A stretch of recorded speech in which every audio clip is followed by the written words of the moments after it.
CNG চালায় যে মুরব্বিটা হয়েছিল সারা বানায় বলে এর কাছে আসো কটের সারা না সারা বানান না বলে বিশাল বড় এই গঙ্গাসাগরের মধ্যে চলে আসলাম মাছ ধরার জন্য। উফ, ইনশাল্লাহ ভালো কিছুই হবে। পুরো পদক্ষেপ বসি টসি যা আছে সব কিছু। তো যদি মাছ ধরতে পারি অবশ্যই আপনাদেরকে দেখাবো। আমরা একটা দেশি শিং ধরেছি, একদম দেশি।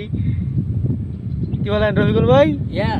সুন্দর একটা দেশি শিং, বিশাল একটা শিং ধরেছি। অনুভূতি খুব খুশি। কি গান হিট করা হয়েছিল, মাছ ছুটে গেছে, এই যে আবার দেওয়া হইতেছে। এই যে আদার বিসমিল্লাহ। সেই একটা ফিলিং চমকানি যেটা বৃষ্টির উঠার কারণে নাকি অস্থির ফিলিং, অস্থির কঠিন বৃষ্টি, অস্থির বুড়ো পড়তেছে একটা আপেলের মতো বড় বড়। ও তেরি